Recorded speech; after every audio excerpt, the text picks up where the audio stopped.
Bener. Agama itu ternyata cuma mitos. Basis agama itu kan mitos. Oke. Basis agama itu fiksi.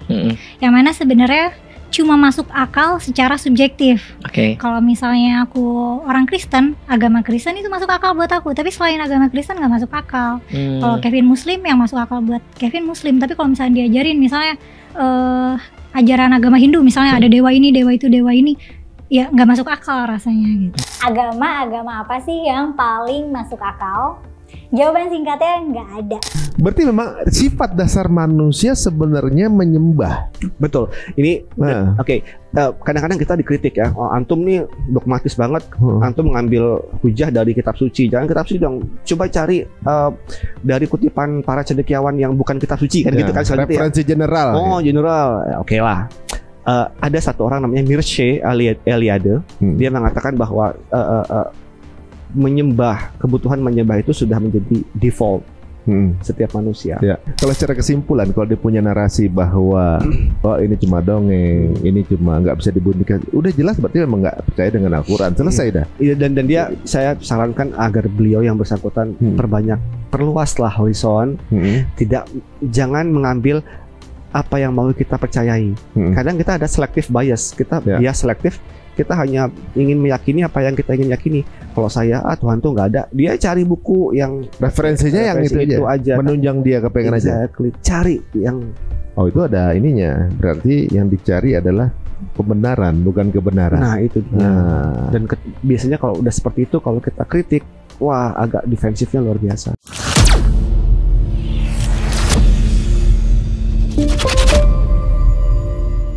Assalamualaikum warahmatullahi wabarakatuh. Alhamdulillah teman-teman, kembali lagi di Cerita Untung. Terima kasih untuk segala support, kritik, saran atau juga komen yang mengkritik sekalipun yang memberikan masukan, monggo saja. Ini adalah sebuah channel di mana kita sama-sama saling belajar. Semoga di channel ini teman-teman mendapatkan keuntungan minimal dalam keuntungan edukasi. Dan kita juga terima masukan jika mungkin di antara tayangan kita ada yang keliru atau juga kita coba luruskan. Nah, teman-teman semuanya, ada narasi yang beredar belakangan ini mengenai agama itu sebenarnya cuma mitos. Agama itu adalah sesuatu yang dipikirkan oleh manusia sejak mereka bisa mikir ya. Kebanyakan baca buku Sapiens gitu katanya ya. Ini sesuatu bisa dibilang mungkin kesimpulan yang diambil itu juga bukan dari penelitian, itu dari katanya-katanya juga karena mungkin ada referensi yang lain. Agama apa sih yang paling masuk akal? Jawaban singkatnya nggak ada. Kenapa nggak ada? Karena agama itu cuma masuk akal untuk orang yang mempercayainya. Dasar agama dan ketuhanan memang nggak masuk akal. Konsep mengenai keberadaan Tuhan itu tidak masuk akal, makanya yang digunakan adalah iman, bukan akal. Iman itu kan percaya tanpa melihat, percaya tanpa menyaksikan. Karena Tuhan itu nggak bisa diamati, jadi tidak bisa dibuktikan ada, tidak bisa dibuktikan tidak ada. Ya udah, mentok di situ. Dasar-dasar agama itu kebanyakan dari cerita-cerita yang mirip mitos yang nggak bisa dibuktikan kebenarannya. Elemennya tuh biasanya ada jagoan yang super power, bisa kayak bapaknya para dewa gitu kayak Zeus, tentara raksasa, atau nabi dengan berbagai mujizat. Berikut ini bersama kami, saya akan ajak ngobrol teman-teman semuanya bersama seorang ustadz dan juga penulis yang bukunya bahkan di-rewrite sama guru-guru di luar Indonesia. Insya Allah banyak hal dari pengungkapan beliau yang mudah-mudahan akan menjadi referensi kita juga yang cukup mind blowing mengenai pembicaraan hari ini. Apakah benar agama itu adalah hanya mitos? Oke, langsung kita ketemu dengan Ustadz Wisnu Tangga Prabowo. Assalamualaikum warahmatullahi wabarakatuh. Waalaikumsalam. Masya Allah. Saya pikir 3 orang tuh, Wisnu Tangga sama Prabowo. Selamat jadi presiden sekarang. Satu-satu. Alhamdulillah khairat. Alhamdulillah, Masya Allah. Buku antum ini cukup jadi pembicaraan di teman-teman pengajian kita nih ya. Kemudian ketika ada satu narasi-narasi yang bagaimana, kemudian nama antum juga keluar gitu menjadi salah satu. Ajak ngobrol beliau deh nih. Kayaknya akan dapat insight yang beda lagi nih. Sekarang ini banyak sebenarnya para pemikir dan juga ustadz muda yang sepertinya banyak juga luput dari perhatian kita. Ini salah satunya teman-teman, beliau ini udah mengeluarkan buku yang menarik semua nih. Nah, saya mau ajak ngobrol sejarah setan sebenarnya pas tahu ada bukunya beliau. Dua mengenai laut mati, mengenai bangsa Mesir zaman dulu, nih mengenai Yahudi ini sepertinya beliau juga bisa kita ajak ngobrol di lain waktu. Tapi sekarang yang berkenaan dengan pembicaraan kali ini judul buku ini berarti. Ini sedikit bedah buku berarti ya? Boleh, ya. katakan seperti itu. Berarti sejarah berhala dan jejak risalah. Nah, bagaimana? Kalau Ustaz sendiri udah sempat dengar belum narasi-narasi seperti itu? Ya, bismillah. Iya banget. Narasi-narasi ini jargon-jargon generik ini kan digaungkan di podcast, ya. di YouTube, di ujaran media sosial, di jurnal ilmiah, diselipkan ke film-film dan seterusnya. Ini satu hal yang memang terstruktur, disebarkan sebagai satu paham yang harus diketahui. Bahkan di dunia akademik sendiri ini satu hal yang mainstream. Oh, jadi memang ya kalau membahas mengenai sesuatu yang pemikiran liberal gini, algoritmanya bagus gitu. Betul, algoritmanya bagus ya. Tapi itu memang inilah pola-pola sapa-sapa pemikiran Islam selalu dikasih panggung gitu ya. Di endorse, termasuk buku Sapiensnya Yuval Noah Harari itu di endorse sehingga punya penetrasi yang luar biasa ke anak-anak muda. Anak-anak muda ya, benar. Nah, gimana kalau menurut pendapat antum? Memang benar bahwa sebenarnya awalnya zaman dulu itu belum ada agama gitu. Oke. Kemudian akhirnya agama tuh diciptakan karena ya orang mulai mikir untuk menyebabkan sesuatu. Nah, exactly. Jadi seperti itu adalah paradigma evolusi. Jadi kalau kita tahu evolusi Charles Darwin itu kan evolusi biologis ya. Nah, tapi kemudian setelah viral banyak yang meletakkan evolusi itu, paradigma itu ke dalam teologis agama. Intinya agama itu berawal dari syirik. Jadi politeisme. Kenapa? Karena bagi paradigma evolusionis, manusia itu bergeraknya seperti garis vertikal bawah ke atas. Berawal dari yang bodoh, simple, kemudian secara gradual bertransformasi menjadi sophisticated, canggih, kompleks. Nah, monoteisme itu dianggap sebagai sesuatu yang kompleks. Jadi nggak mungkin ada di awal-awal karir manusia gitu. Jadi konsep surga, neraka, kenabian, hari akhir, malaikat itu baru-baru aja kata mereka. Gitu. Jadi ya, baru-baru maksudnya manusia itu menciptakan, ketika nalar empiris mereka semakin matang, mereka menciptakan konsep-konsep ketuhanan, akhirat seperti itu. Jadi mereka merasa bahwa dulu bodoh semua gitu. Bodoh semua. Homo sapiens itu bagi mereka awalnya sangat bodoh. Nah, kalau Islam atau dalam hal ini juga ahli kitab Yahudi Nasrani, garis itu kebalik. Agama manusia itu berawal dari kemurnian, kemudian secara gradual jatuh kepada kontaminasi, kesyirikan. Kemudian Allah mengutus Nabi, terus melenceng lagi, diutus lagi, sampai nanti Nabi Pamungkas Rasulullah SAW, Nabi terakhir. Nah, itu perbedaan yang sangat signifikan. Nah, kalau kita pahami ini dengan baik, insya Allah ujaran-ujaran tentang keotentikan kitab suci, Isra Mi'raj itu mitos atau bukan, itu semua dapat terjawab insya Allah. Nah, gimana nih? Jadi berarti untuk argumentasi itu membantahnya seperti apa? Oke. Jadi evolusi mengatakan bahwa manusia itu kan berawal dari yang sederhana. Sehingga kalau sederhana nggak mungkin mereka menciptakan satu konsep yang namanya Tuhan yang Maha Esa gitu kan? Ya, mereka pasti pakai baju yang setengah telanjang, bawa tombak di hutan-hutan gitu, bodoh gitu ya. Nah, mereka mengatakan bahwa apa argumentasinya? Coba antum lihat katanya gitu dalam bahasa kita. Australia, Afrika, Indian, Amazon, Kilimanjaro, semua peradaban suku-suku primitif itu semua menyembah banyak berhala Tuhan, banyak berhala, banyak Tuhan. Nah, itu buktinya. Berarti agama awal primitif itu adalah cerminan dari agama awal. Itu kata mereka. Tapi kemudian dibantah. Bukan oleh kalangan kaum muslimin atau kalangan beragamawan, bukan. Yang ngebantah justru kolega-kolega dari lingkaran akademik. Misalnya Wilhelm Schmidt dari Jerman, dari mazhab Austria, dia mengatakan, oh tidak, konsisten ditemukan di Kilimanjaro, Amazon, China, lembah Indus, Afrika, Nigeria, Mali, sampai kepulauan terpencil di tengah Laut Pasifik. Itu ditemukan secara konsisten bahwa dulu mereka menyembah Tuhan yang satu, menyembah satu sesembahan. Oh, dulu mereka monoteis. Nah, ini seperti yang saya bilang tadi, ini ada perang narasi. Nah, Wilhelm Schmidt tidak sendiri.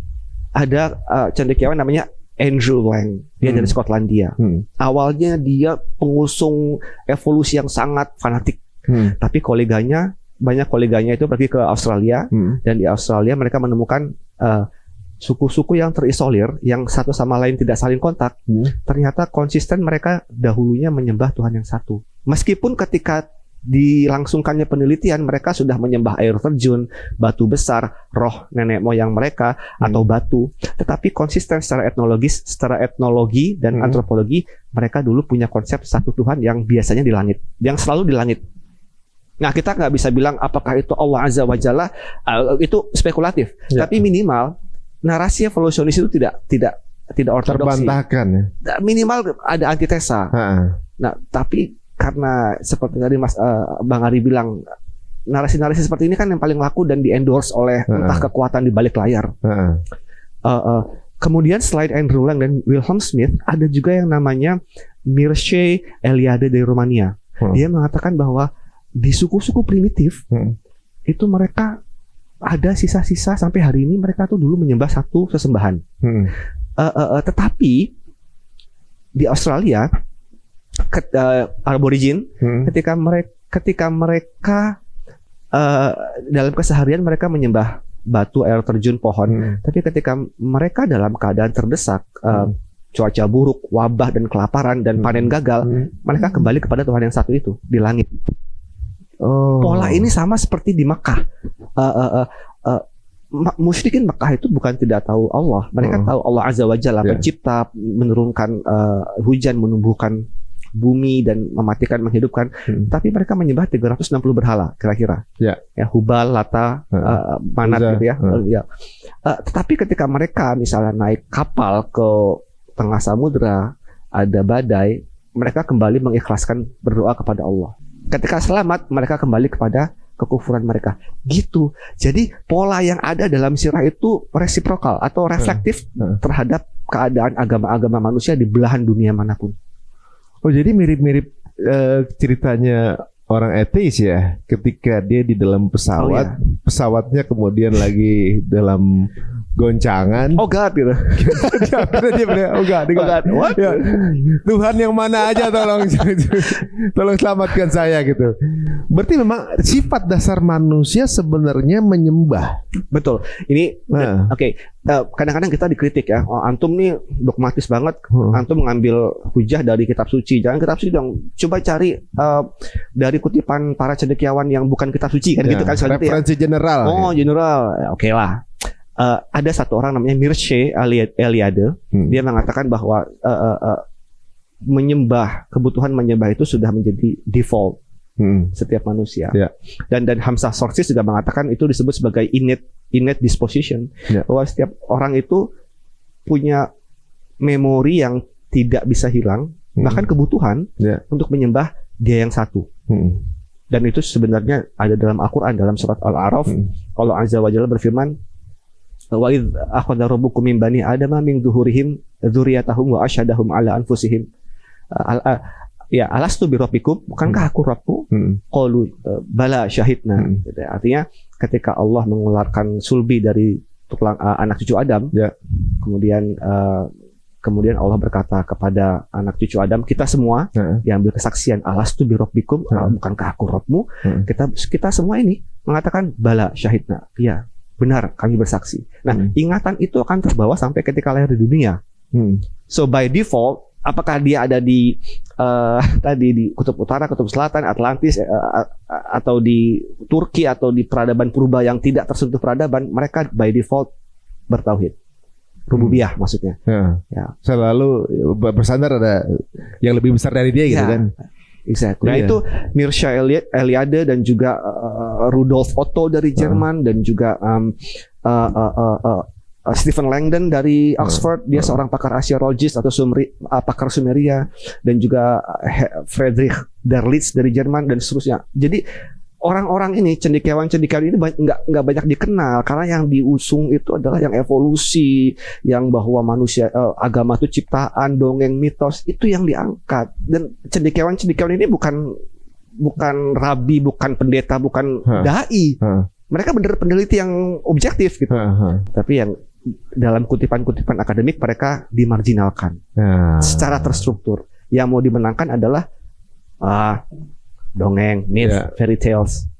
Berarti memang zaman dulu Yahudi ini udah apa namanya memiliki siasat untuk dalam membuat narasi itu diatur juga ya. Jagonya. Bahkan yang apa namanya mempopulerkan TV pertama kali orang Yahudi juga gitu kan. Nah, jadi bisa pilih ya mereka mana yang mau diangkat, mana yang mau dipublikasikan, mana yang akan dikomunikasikan sebagai narasi-narasi yang nanti akan jadi sepahaman bersama gitu. Oke, betul. Dan ada seorang penulis namanya Michael Cremo, dia menulis buku berjudul Forbidden Archaeology. Dia mengatakan bahwa saya punya bukti nih banyak nih bahwa manusia itu nggak berevolusi loh, bukan dari kera. Ini ada tapak kaki yang besar, yang usianya ratusan ribu tahun, yang melampaui timeline evolusi. Apa? Akhirnya dia di-ban sama, nggak dikasih lagi tunjangan penelitian uang itu dari kampus yang berafiliasi. Di-ban udah. Gara-gara konsepnya beda. Ya karena dia mengusung sesuatu yang tidak mainstream, yang tidak diterima dalam lingkaran akademik barat yang sekuler. Akhirnya dia semenjak itu menulis buku secara independen. Oh gitu. Sampai segitu persekusinya. Nah makanya jadi dari zaman dulu udah ada ya. Udah ada. Cara memilih-milih siapa yang akan diangkat, siapa yang tidak, siapa yang kemudian jadi satu narasi populer, siapa yang enggak, harus sejalan sama rencana-rencana dari elitnya berarti. Iya.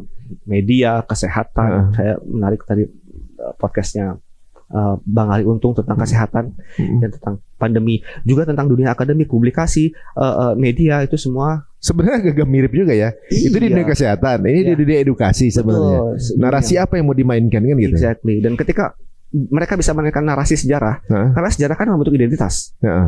So kita terbentuk oleh sejarah. Ketika narasi itu ditwist oleh mereka, ya udah. Orang yang nggak kritis, yang terbiasa dengan kultur instan, apalagi yang tidak terlalu giat literasi, nah, itu bisa mudah rentan terbawa. Iya, padahal udah dikasih bukunya, udah dikasih Quran padahal ya. Oh iya. Tapi nggak tertarik untuk baca Quran. Iya betul. Nah makanya akhir-akhir ini ada podcast yang mengatakan bahwa apakah Isra Mi'raj itu adalah benar, dan yang bersangkutan mengatakan ya nggak ada bukti. Ya, intinya dia mengatakan tidak ada bukti, itu berarti artinya is a myth. Right? Atau itu suatu yang tidak ada dasarnya secara historical facts. Nah itu dikesankan sebagai ujaran yang akademik, berkemajuan dan open minded gitu ya, dan sangat progresif gitu ya. Padahal enggak, itu klaim-klaim itu klaim usang, klaim purba dan kuno, karena di Al-Quran sudah ada. Ketika orang mengatakan dalam surah An-Nahl ayat 24, Allah Azza wa Jalla berfirman, wa idza qila lahum madza anzala rabbukum, ketika dikatakan kepada mereka apa yang Rabbmu turunkan kepada kalian, apa kata mereka? Qalu asatirul awalin. Itu hanyalah dongeng-dongeng orang terdahulu. Sama dan itu ada 11 ayat yang saya hitung 11 ayat, tapi mungkin lebih atau kurang, yang redaksinya adalah itu dongeng-dongeng terdahulu. Sama aja, cuma kemasannya berbeda, dibikin populer, dibikin fresh, dibikin akademik.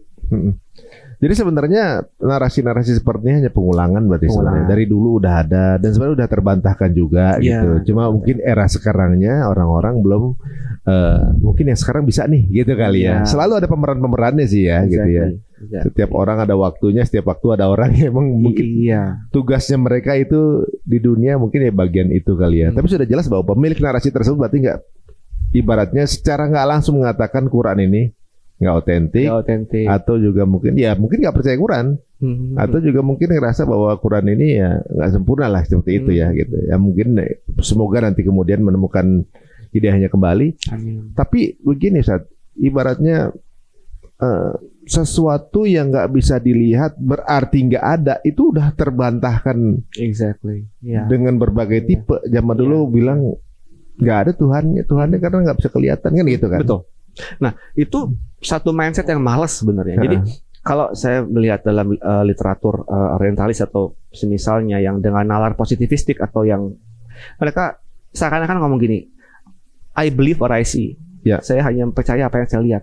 Nah itu kan juga sebenarnya permintaan ujaran-ujaran orang-orang yang tidak beriman zaman dulu. Saya mau lihat Tuhan. Saya mau lihat kamu bawa gunung emas gitu. Kalau kamu nabi, coba turunkan apa mukjizat, atau saya mau melihat malaikat. Kok kamu nabi tapi kok jalan di pasar-pasar? Mereka mau satu hal yang instan, yang di hadapan mata mereka bahwa ini mukjizat, gitu kan? Nah, jadi kalau mereka menggugat apakah Exodus benar, Nabi Musa menyeberang membawa Bani Israel dari Mesir ke tanah Syam, nggak ada bukti kok, berarti itu dongeng. Jadi mereka ingin tuh kayak di situs Exodus tuh ada Moses was here gitu. Ada monumen Ibrahim pernah di sini. Ini lokasi penyembelihan Ismail gitu.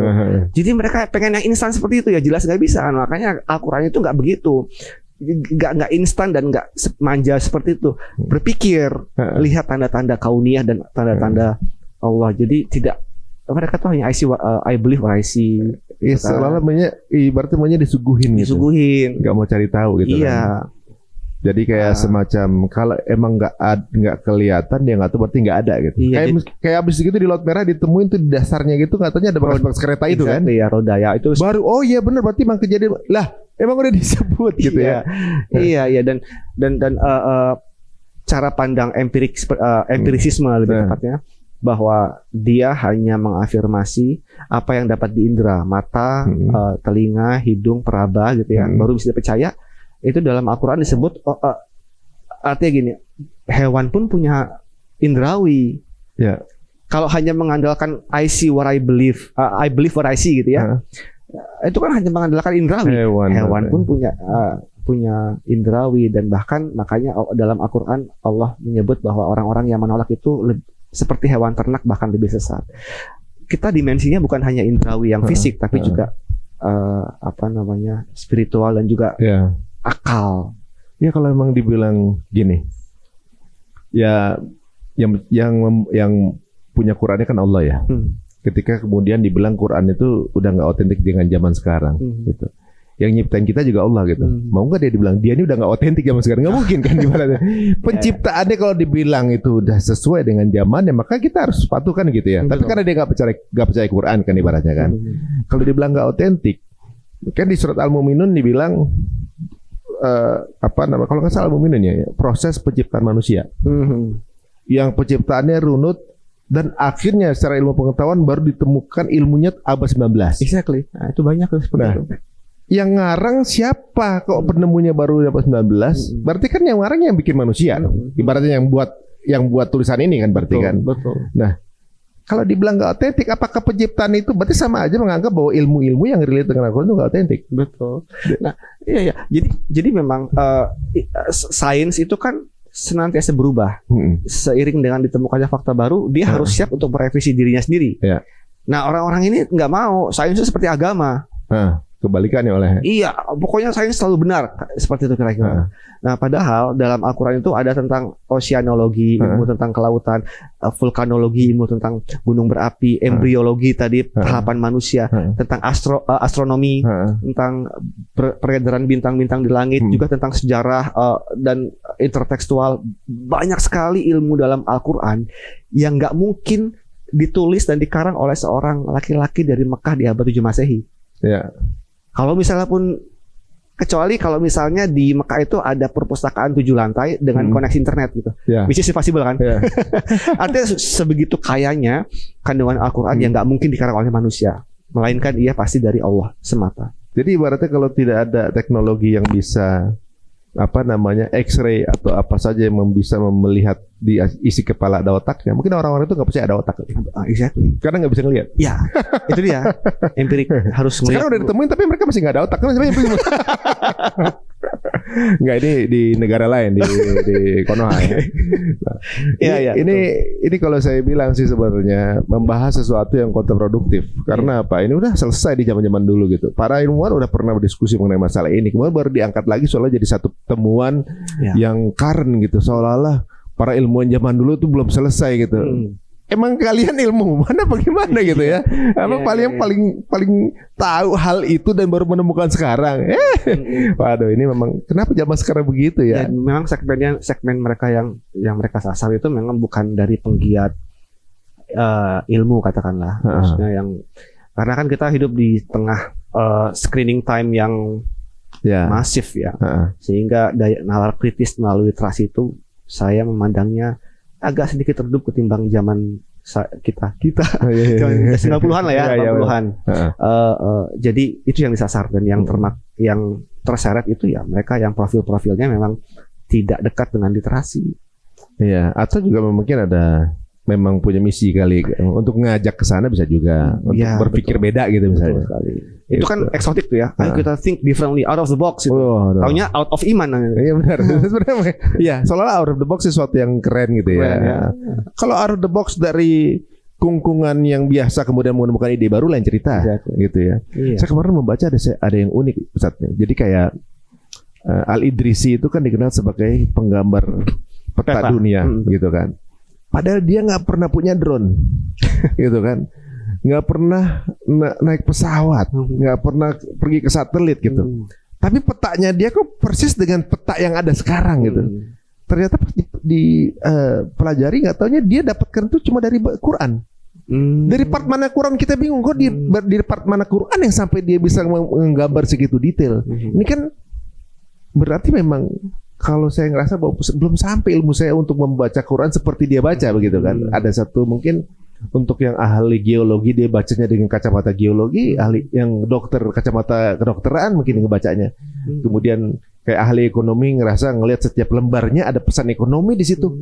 Ini yang saya rasa mungkin ya Quran ini holistik ya sebenarnya. Betul sekali. Tergantung dari sisi mana kita memandang gitu kan. Iya, karenanya ada satu pakar Quran mengatakan Al-Quran ini sangat fleksibel.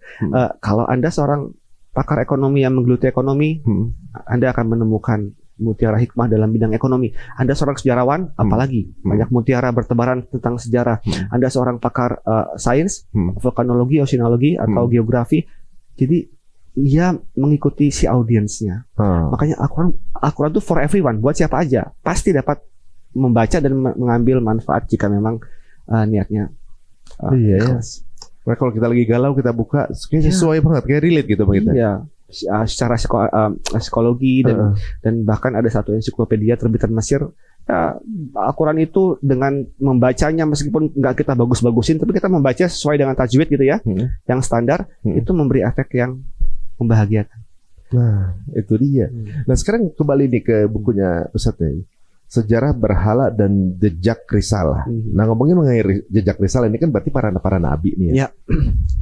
Sebenarnya kalau tadi obrolan kita juga bahwa kalau dianggap yang memiliki narasi bahwa nabi itu cuma mitos atau juga cuma dongeng. Memang sudah dipastikan bukan bisa dipastikan ya. Secara johir kita bisa melihat kalau memang beliau juga udah nggak percaya Quran, begitu ya. Karena kisah tersebut ada di Quran. Betul sekali. Nah, bagaimana kalau menurut antum cara mungkin membahasakan kepada mereka bahwa ya beda dong ini maksud risalah itu apa namanya kenabian? Jejak kenabian itu bukan dongeng. Oke. Nah, again kita kadang-kadang mereka ini hanya mau mendengar kalau kita jangan. Ini bukan khutbah Jumat, jadi jangan bawa dalil, gitu kan ya? Coba pakai referensi yang sekuler. Baik, dalam penelitian, saya rangkum saja. Ada seorang sosok namanya Akhenaten. Akhenaten ini seorang Fir'aun di Mesir, tapi disebut oleh para peneliti Barat sebagai the rebel Pharaoh, Fir'aun pemberontak atau the heretic Pharaoh atau Fir'aun ahli bid'ah. Kenapa? Fir'aun kan biasanya menyembah banyak dewa. Puluhan dewa atau menyembah dirinya sendiri kalau dalam Al-Quran. Nah, si Fir'aun ini aneh, tanda kutip. Kenapa? Karena dia mengajak untuk menyembah Tuhan yang satu. Dan ketika dia mengajak Tuhan yang satu, ketika dia menjadi Fir'aun, dia mengajak rakyatnya untuk menyembah Tuhan yang satu, dan dia menghancurkan semua berhala-berhala dan patung-patung dan lukisan-lukisan yang menunjukkan penyembahan kepada Tuhan yang banyak. Dia malah dibelah memberontak. Yes. Dan dia menghancurkan semua itu, dan dia tadi ya menghancurkan patung-patung, dan dia memindahkan ibu kota ke satu lokasi yang belum pernah di sana ada pemukiman. Seakan-akan menurut saya ini kayak hijrah gitu ya. Tapi ini spekulasi, tapi intinya dan Firaun ini tidak memiliki pahatan hieroglif atau gambar-gambar sebagaimana glorifikasi Firaun sebelumnya dan sesudahnya. Kan kalau Firaun tuh menunjukkan nih saya Tuhan, saya punya. Kalau dia nggak, gambarnya tuh natural, dia sama istrinya, dia sama anaknya, namanya Akhenaten. Nah, Akhenaten ini kata sejarawan Barat ini aneh, nggak kayak Firaun, nggak kayak Firaun lain-lainnya, karena dia menyembah Tuhan. Tapi dasarnya memang yang meneliti adalah para peneliti yang terpapar evolusi, dia mengatakan, oh dia menyembah dewa matahari Ra, bukan dewa Tuhan yang satu, bukan menyembah Tuhan yang satu, tapi menyembah matahari yang bernama Dewa Ra. Itu di twist narasinya. Nah, tapi ternyata kita harus waspada dalam konklusi atau kesimpulan dari para ilmuwan yang terpapar sekularisme atau evolusi. Dr. Abdullah Hakim Quick dan juga Dr. Abdullah Umar Faruk, dia mengatakan no, Akhenaten tidak menyembah matahari. Akhenaten menyembah kekuatan yang menciptakan matahari. Oke, so ini satu materi, dua konklusi. Artinya satu metodologi tapi dua filosofi yang berbeda antara dua mazhab pemikiran sekularistik dan monoteistik. Itu satu, Akhenaten. Bahkan ada yang bilang Akhenaten ini adalah Zulkarnain. Saya dengar itu juga. Zulkarnain itu Firaun juga. Saya dengar dari siapa? Saya lupa. Itu ada Zulkarnain itu Firaun baik. Firaun gelar. Ya betul. Itu seorang Al-Juwaini, siapa yang nulis 500 halaman buku di Saudi Arabia. Belakangan ini dia menulis dan sudah terjemahkan ke berbagai bahasa. Dia mengatakan Akhenaten itu Zulkarnain, dan dia pergi ke barat ya, hatta idza balagha maghrib asyams, dan juga pergi ke timur. Itu satu. Yang kedua, ya, nanti kita akan ngambil kesimpulan, tapi kita maju dulu. Yang kedua adalah Hammurabi. Hammurabi ini adalah seorang raja di Babilonia yang hidup 400 tahun sebelum Nabi Musa alaihissalam. Dan dia terkenal karena dia menyusun undang-undang Hammurabi. Nah, dalam satu hukum Hammurabi itu disebutkan ait tasyid ain, artinya mata dengan mata. Maksudnya mata dengan mata ini maksudnya hukum kisos. Itu eye for eye. Eye for eye dalam kitab Keluaran pasal 21 ayat 23, dan juga muncul dalam Al-Maidah ayat 45. Allah Azza wa Jalla berfirman, wa katabna alaihim fiha anna nafsa bin nafsi wal aina bil aini wal anfa bil anfi wal udhuna bil udhuni wasina bil sinni wal juruha qisas. Aina wal aina bil aini, mata dengan mata. Oke. Dia hidup 400 sebelum Nabi Musa. Berarti dapat dari mana dia hukum itu? Itu sesuatu yang tidak bisa diimprovisasi oleh akal, bukan sesuatu yang dapat dikarang oleh reasons. Karena dalam hukum-hukumnya banyak sekali spesifik, seakan-akan ini orang kayak punya syariat sendiri gitu. Kita nggak mengatakan Hammurabi seorang nabi, bukan, karena itu spekulatif, dan kalau nabi itu kan akidah harus ada dalil. Tapi minimal dia dapat itu dari mana? Makanya dia mengatakan Moses borrowed from Hammurabi. Moses tuh ngejiplak Hammurabi, kan gila. Ada juga yang bilang begitu. Oh, banyak. Jadi teori meminjam Nabi Muhammad itu meminjam Bible, minjam Nabi Isa dibilang. Iya, dan seterusnya. Jadi argumen mereka tuh minjem aja, kesamaan itu pasti ada peminjaman, padahal belum tentu. Kesamaan itu belum tentu adanya praktek plagiarisme, bukan. Tapi bahwa Allah mengutus para nabi ke setiap umat. Oke, nanti kita akan bahas. Nah, itu tadi ya Hammurabi ya. Yang ketiga ada Zoroaster. Zoroaster ini juga seorang yang memiliki kode etika moral. Bahkan dia juga meyakini adanya surga neraka, ada hari setelah hari kebangkitan, terus hukum perkawinan yang menyerupai seperti Islam. Nah, terus juga ada tokoh-tokoh seperti dan contoh lagi, ada 200 kisah banjir besar seperti Nabi Nuh ya. 200 kisah banjir besar yang tersebar di dunia. Yang tersebar mulai dari Pasifik, di kepulauan terpencil di Easter Island di Andaman, di dekat tempat Malaysia Airlines jatuh itu, atau dan di Australia, di Afrika, di Amazon, di Rusia, di Eropa, sampai di Pulau Nias dan Papua. Itu semua memiliki kisah tentang dahulu manusia itu disapu banjir besar karena dosa, kemudian ada yang diselamatkan yang baik. So, kolektivitas itu gimana? Zaman dulu nggak ada, dan itu masanya pun kadang-kadang berjarak sekian ribu tahun dan terpisah oleh samudra. Zaman dulu belum ada internet, pesawat dan seterusnya. So, apakah mungkin mereka sepakat untuk berdusta? Caranya gimana? Pakai Zoom atau pakai Skype? Kan nggak mungkin. Dan dalam suku-suku primitif itu ada konsep tadi satu Tuhan dan juga ada konsep creationism, artinya ada manusia yang diciptakan dari tanah. Lihat. Oke. Padahal suku-suku ini belum pernah dimasuki oleh misionaris Kristen, apalagi dai kaum muslimin. So, ini dari mana? Apakah mereka sepakat untuk berdusta? Nggak mungkin, karena ini mass transmitted, ditransmisikan secara massal dengan jarak yang berbeda, waktu yang berbeda. Ini menunjukkan tadi Hammurabi, Akhenaten, Zoroaster dan kisah-kisah banjir besar. Meskipun detailnya mungkin berbeda, tapi ide pokoknya sama. Tentang banjir besar dan ada yang diselamatkan dengan perahu. Itu menunjukkan bahwa di setiap umat ada utusan. Tetapi narasi itu seiring berjalannya waktu tergerus, berubah, distorsi karena mungkin tradisi oral. Tradisi oral itu rantai testimoni dengan lisan.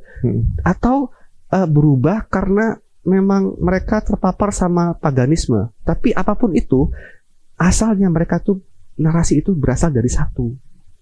Cuman seiring waktu berubah. Nah, ini yang menjadi tandingan bahwa agama manusia tidak berawal dari yang sederhana menuju kompleks, tapi sebaliknya dari kemurnian tauhid menuju kegelapan syirik itu.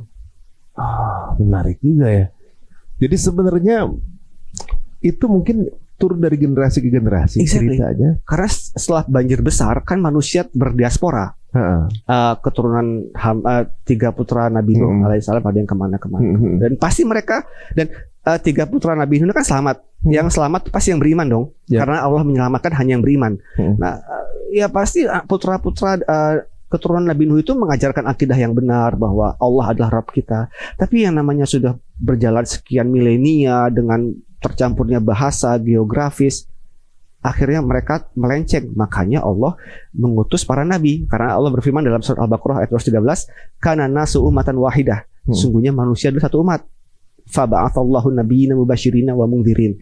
Lalu Allah mengutus para nabi sebagai pembawa kabar gembira dan peringatan. Kenapa Allah mengutus nabi padahal dulu satu umat? Ya karena sudah terpecah, kata para ulama tafsir. Sudah ada yang menyembah pohon, menyembah bulan, bintang, matahari, ada yang menyembah air terjun dan seterusnya. Nah, sekarang yang baru tidak menyembah sama sekali, ateis. Iya.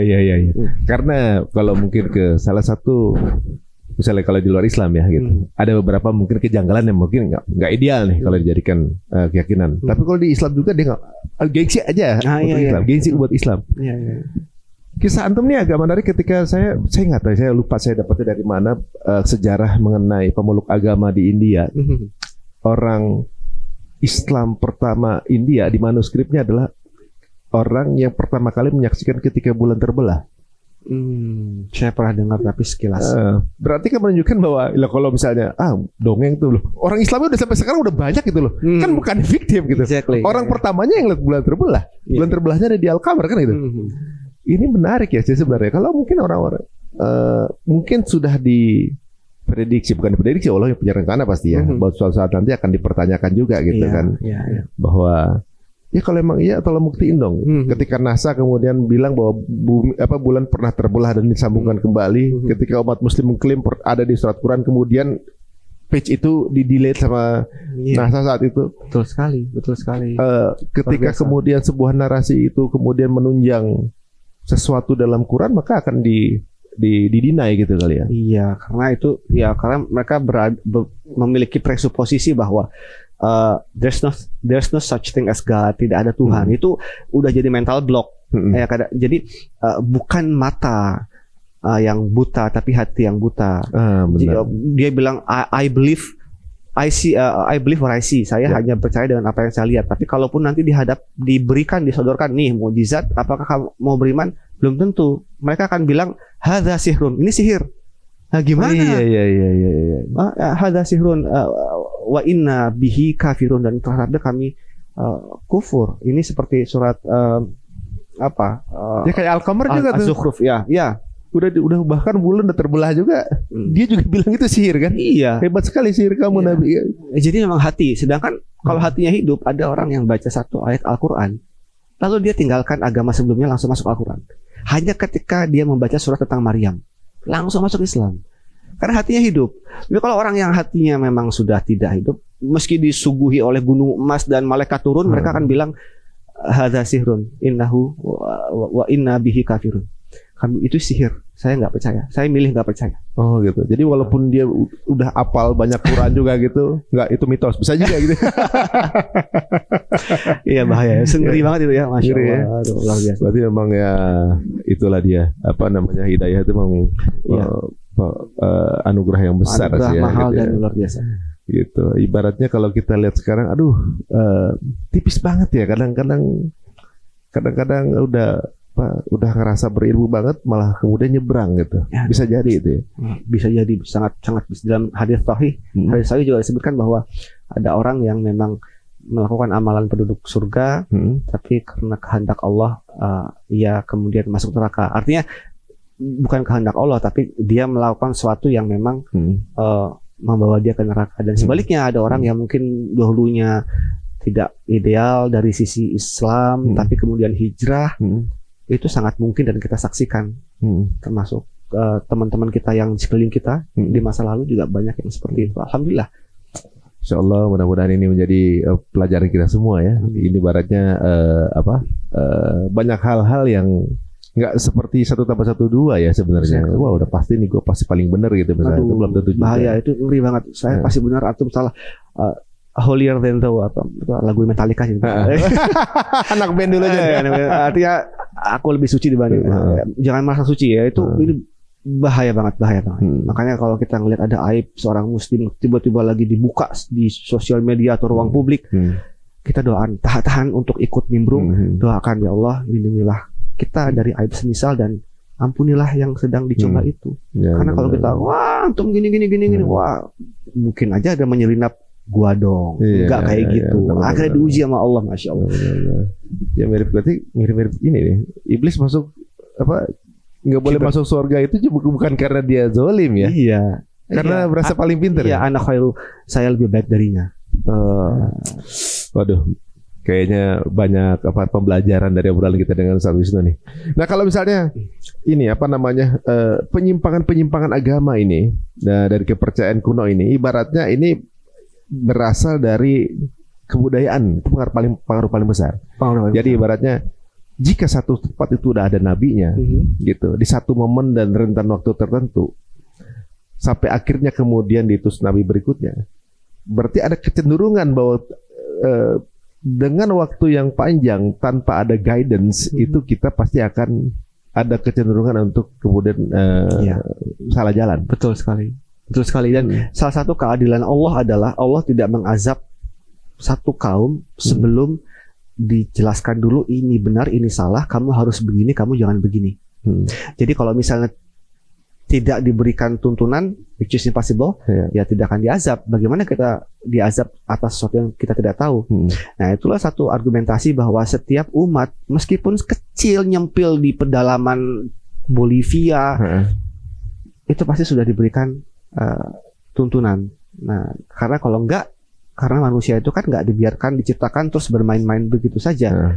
Tujuan manusia adalah wa ma khalaqtul jinna wal insa illa liya'budun, dan tidaklah kami ciptakan jin dan manusia kecuali untuk menyembah, mentauhidkan Allah. Dan gimana kalau misalnya enggak ada tuntunan kan? Jadi setiap umat itu pasti ada nabi. Cuman ya itu tadi seperti Bang Ari bilang bahwa ketika ada jeda lama, itu akan terjadi degradasi atau devolusi, seperti yang terjadi di Mekah. Jarak antara Nabi Ibrahim di Mekah sampai Nabi Muhammad SAW sangat jauh. Nah, akhirnya mereka menyembah Lata, Uzza, Manat dan Hubal dan yang lainnya. Nah itu. Oh iya, jadi ibaratnya dulu mungkin zaman dulu itu para penganut yang umatnya Nabi Isa. Ya mungkin taat ya bersama Nabi Isa segala macam. Sepanjang jalan ini jadi Tuhan. Betul. Gitu. Waktunya hanya butuh waktu 300 sampai 400 tahun dari generasi sahabat Nabi Isa alaihissalam, salafnya Nasrani, hanya butuh waktu sekitar 4 abad sampai kepada konklusi bapak-bapak ya, like muktamar mereka bahwa Jesus is God, satu, dan Jesus is one of the three. Yesus adalah satu dari yang 3. hanya 400 tahun udah begitu. Udah begitu ya. Islam ini luar biasa. Udah 14 abad semenjak wafatnya Nabi Muhammad SAW, masih banyak orang-orang, masih banyak kaum muslimin yang menegakkan agama nahi mungkar, menjelaskan yang ya termasuk udah 14 abad gitu ya. Iya. 14 abad ya, Masya Allah. Mudah-mudahan kita bagian darinya teman-teman semuanya ya. Tapi ada teman saya pernah dengar sebuah teori mengatakan, iya dulu Nabi Isa aja bisa dianggap Tuhan gitu kan. Dulu Nabi Ibrahim juga. Masa sih ya Nabi Ibrahim satu kaum itu bilangnya Abraham. Apa namanya? Dibilangnya Brahman. Ya Brahman yang dari Hindu ya, ya. Istrinya Sarah, itu istrinya juga Saraswati gitu kan. Iya, ya, oke. Itu degradasi ini pemahaman secara betul. Bisa benar bisa nggak saya bilang gitu kan. Saya perlu ini dulu secara ilmiah kayak gimana? Aku dengarnya begitu dia bilang gitu. Karena dengarnya gitu nggak ada dasar ilmiahnya. Saya jadi antara percaya apa enggak. Tapi kalau dari dengar pengantum itu berarti bisa jadi. Boleh jadi gitu. Ada kemungkinan itu ya. Polanya sama. Misalnya Dr. Zakir Naik juga menulis satu publikasi tentang agama Hindu, dan terutama kitab mereka, bahwa di situ masih ada, meskipun sayup-sayup, ada jejak-jejak monoteisme. Meskipun sekarang ribuan dewa gitu ya, itu masih ada dan dituliskan oleh Dr. Zakir Naik itu. Nah, artinya yang terjadi adalah teks-teks suci atau akidah itu terkontaminasi seiring berjalannya waktu. Nah, diutusnya Nabi Muhammad SAW itu untuk mengembalikan semua orang kepada fitrahnya, kepada defaultnya. Udah kembali kepada default, kepada fitrah ini gitu. Dan makanya banyak sekali publikasi yang menulis Nabi Muhammad di kitab Weda, Nabi Muhammad di kitab Zoroastrianisme, Nabi Muhammad in the Bible dan seterusnya. Jadi sebenarnya di manuskrip udah ada juga Nabi Muhammad. Banyak yang terutama ulama dari Pakistan dan India, mereka banyak menulis publikasi, mereka berargumentasi itu. Dan saya baca beberapa di antaranya, termasuk ketika menulis buku ini. Ini convincing juga nih, meyakinkan juga. Tapi karena ini masih boleh jadi benar, boleh jadi enggak, oke, ya sudah, biarkan seperti itu. Tapi memang ada ketika Allah menyatakan bahwa Al-Quran itu ada di kitab-kitab terdahulu, kita nggak hanya terbatas Taurat, Zabur, Injil, tapi kitab-kitab yang memang tidak disebutkan. Mungkin kitab yang ada di orang Zoroaster boleh jadi, atau dulunya Hindu boleh jadi, tapi yang jelas kitab-kitab dan nabi-nabi yang tidak disebutkan dalam Al-Quran itu, kata para ulama, jumlahnya jauh lebih besar ketimbang yang disebutkan di dalam Al-Quran dan Sunnah dan hadis. Oh ya? Iya. Ya, ada satu riwayat yang mengatakan jumlah nabi itu 124.000, meskipun riwayatnya tidak sahih. Tapi ada juga 200.000 juga ada. Iya. Dan Rasul 300 sekian, itu banyak sekali riwayatnya. Oke, katakanlah tidak sahih, tapi maknanya menurut saya secara historis itu dapat diverifikasi dengan temuan-temuan tadi. Oh, menarik juga ya. Kalau bisa diteliti tuh kayak tadi siapa namanya yang dia punya iPhone 9 tadi tuh? Hammurabi. Walaupun dia bukan nabi, tapi Madurai Hammurabi. Hammurabi ya. Hammurabi. Walaupun dia bukan nabi, tapi dia punya tanda-tanda dia mendapatkan pesan-pesan itu kan? Yang kita katakan bahwa hukum-hukum dia itu sangat spesifik. Misalnya ketika kita mematahkan satu ranting tetangga, itu ada hukumnya, membayar 450 gram emas misalnya. Seingat saya gitu. Kalau kedapatan seorang laki-laki yang bukan suaminya di rumah perempuan di mana suaminya sedang pergi, hukum mati. Siapa yang pejabat atau perwira militer yang menyalahgunakan kekuasaannya, hukum mati. Ini kode etik yang tidak mungkin muncul dari Homo sapiens yang bodoh, kata evolusionis. Ini suatu yang banyak, saya sempat mau menulis itu, cuman sangat kompleks, tapi saya temukan banyak padanannya dalam etika-etika moral dalam Islam, termasuk tadi eye for an eye. Jadi apa nilai-nilai yang sudah ada sejak dulu itu sekarang masih dijalankan cuma oleh Islam ya berarti ya? Exactly. Nah itu bagus loh. Jadi memang kebaikan yang ada sejak dulu, sejak zaman purba sampai sekarang, itu semua terhimpun dalam Al-Quran, dalam Sunnah, dalam Islam. So look nowhere, langsung aja masuk Islam. Nah, itu dia. Itu dia. Jadi kalau secara kesimpulan, kalau dia punya narasi bahwa ini cuma dongeng, ini cuma nggak bisa dibuktikan, udah jelas berarti memang nggak percaya dengan Al-Quran. Selesai dah. Iya, dan dia, saya sarankan agar beliau yang perluaslah horizon, jangan mengambil apa yang mau kita percayai. Kadang kita ada selective bias. Kita bias selektif. Kita hanya ingin meyakini apa yang kita ingin yakini. Kalau saya, Tuhan tuh nggak ada. Dia cari buku yang referensinya yang itu aja. Menunjang dia kepengen aja. Cari yang. Oh, itu ada ininya. Berarti yang dicari adalah pembenaran, bukan kebenaran. Nah, itu dia. Dan biasanya kalau udah seperti itu, kalau kita kritik, wah, agak defensifnya luar biasa. Iya, karena bukan mencari kebenaran. Iya, pembenaran. Dan yang menjadi pengikutnya pun ya begitu juga. Iya. Bagaimana caranya untuk jadi beberapa mungkin mungkin kita tahu ya, kita pernah muda juga gitu ya, ibaratnya kayak ada default yang sepertinya peraturan dalam Islamnya agak kaku, agak keras gitu. Yang kita masih pengen fun, boleh dong. Pengen seneng begini, boleh dong. Tapi di dalam Quran tuh ada larang-larang untuk hal itu. Jadi akhirnya mereka punya koridor untuk pembenaran dan membolehkan dengan adanya hal ini. Jadi ya jangan sampai kemudian dari keluarga kita juga terjerumus ke sana sih Ustaz ya. Ini bagian dari mungkin upaya kita juga untuk meluruskan kembali gitu. Walaupun mungkin ya yang punya pemahaman seperti itu mungkin nggak berubah, tapi siapa tahu yang mendengarkan bisa memikirkan gitu ya hal-hal ini. Iya. Kabar antum mulai orang tuh bertuhan tuh sejak kapan? Sejak day one, hari pertama ketika Allah menciptakan Nabi Adam dengan kedua tangan, dengan meniupkan ruhnya, ya itu sudah bertuhan. Yes, itu default agama manusia, itu mereka mengenal Allah Azza wa Jalla. Nah, baru kemudian setelah di bumi berkembang biak, berdiaspora dan beragam, diverse, kemudian muncul suatu sebagai satu kemestian yang sudah Allah tentukan. Jadi ketika menyebar, kemudian nggak ada tuntunan, baru menciptakan Tuhan-Tuhan baru. Betul, dan Allah mengutus rangkaian estafet kenabian terus sampai Nabi Muhammad SAW. Sudah. Nah, makanya kita ini umat yang spesial. Kenapa? Karena kita pamungkas terakhir, dan nanti kita di hari akhir menjadi saksi. Dan kita sekarang juga termasuk umat yang paling adil, karena kita bisa melihat Nasrani begini, Yahudi begini. Oke. Kita punya referensi, punya pegangan Al-Quran. Ya.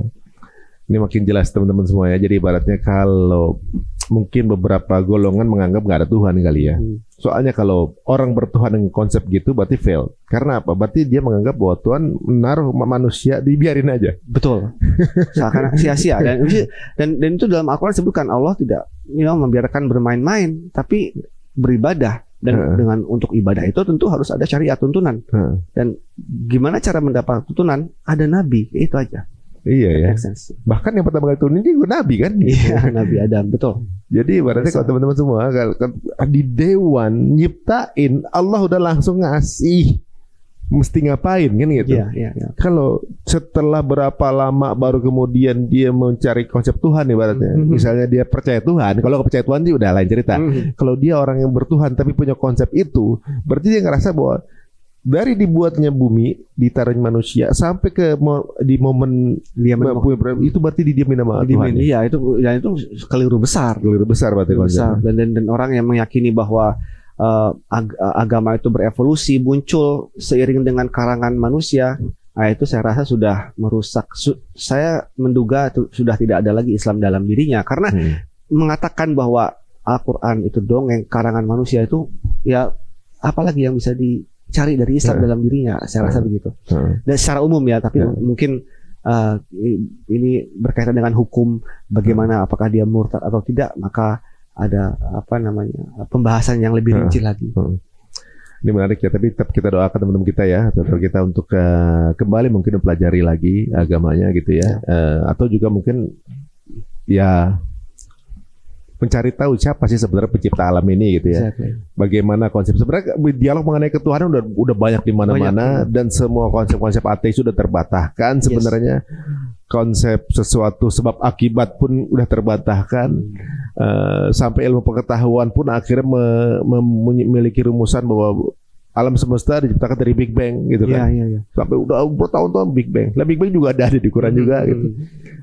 Tapi kemudian ada juga rumusan-rumusan baru yang tentunya juga profil-profilnya di mana-mana pasti keluar juga tipenya agak-agak sama sih Ustaz ya. Iya, repetitif dan polanya beda.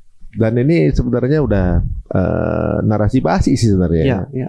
Yang udah pernah dikeluarin dan juga udah terbantahkan juga. Betul. Jadi dia teman-teman semua, selama kita masih makan ya, masih punya kebutuhan, masih lapar, udah pasti kita butuh akan sesuatu yang lain gitu kan. Teman saya bilang gini, aduh saya lupa yang ngomong siapa ya. Berarti selama kita masih makan, kita masih butuh, kita pasti menyembahkan. Kita adalah manusia itu adalah jenis yang akan nyembah sesuatu. Betul. Kalau dia nggak punya Tuhan, dia akan nyembah sama yang hartanya lah, gitu kan. Iya. Bahkan nyembah sama pekerjaannya gitu. Betul. Waktunya di intensitas untuk hobinya, untuk bekerja sesuatu yang bikin dia senang gitu jika kan. Jika dia tidak menyembah Allah, maka dia pasti menyembah lain, menyembah selain Allah. Oh iya. Tadi pasti cari sembahan gitu. Pasti, karena defaultnya memang itu satu settingan yang nggak bisa dirubah. Makanya ketika dibilang nggak ada Tuhan, saya juga nggak mungkin gitu ya. Kadang-kadang yang bikin narasi itu juga karena biar dapat duit kan gitu. menyembah cari makan kan gitu. Iya betul. Menyembah bisa ya, jadi ya kan. Jadi mereka mengatakan bahwa jadi gimana kalau tidak ada Tuhan? Ya sesuatu ini berawal dari ketiadaan. Kata mereka gitu. Bagaimana sesuatu yang ada itu berawal dari ketiadaan? Ini paradoks. Atau mereka mengatakan, ya alam semesta ini berawal dari sesuatu yang random, kemudian muncullah keteraturan. Bagaimana sesuatu yang teratur muncul dari ketidakteraturan? Bagaimana peredaran langit dan bintang yang tidak bertabrakan, pergantian siang malam itu keteraturan yang masif. Ini kok berasal dari ketidakteraturan? Saya ingat kata Ustadz Yazid rahimahullah, akalnya di mana? Gitu. Nah, berarti jatuhnya lebih bodoh daripada yang berakal itu kan? Iya. Nah iya. Jadi ibaratnya mereka nggak tahu bahwa ada sesuatu yang jatuhnya itu pola, ada yang code. Kalau yang pola kan memang kalau jatuh ke bawah gitu kan ya. Kalau misalnya nggak makan lapar itu kan pola. Kalau code itu kan ada ukurannya. Iya betul sekali. Jadi ibaratnya kalau besi misalnya kemudian kena angin puyuh jadi mobil gitu misalnya. Nah, itu dia. Sama kayak misalnya ada rumah kosong. Tiba-tiba pas besok dia datang, sudah ada perabotan, kursi, kulkas, wifi dan sofa. Yang ateis bilang itu kebetulan. Oh iya. Padahal akal sehat ya tentu ada yang masukin, ada yang ngatur. Sesuatu yang teratur nggak mungkin berasal dari kebetulan. Gitu. Iya, makanya harus diukur, ada ukurannya, ada presisinya. Makanya kalau teman-teman semua, kalau misalnya itu kan komputer ya, emang ada yang nyiptain gitu. Lah, komputer aja ada yang nyiptain gitu. Betul. Manusia sama komputer complicated mana? Nah, itu dia. Saraf kita, guys, kalau diurutin itu sampai ke bulan, ya. Satu orang, bayangin itu kejadian kebetulan apa? Betul. Apa emang ada yang buat?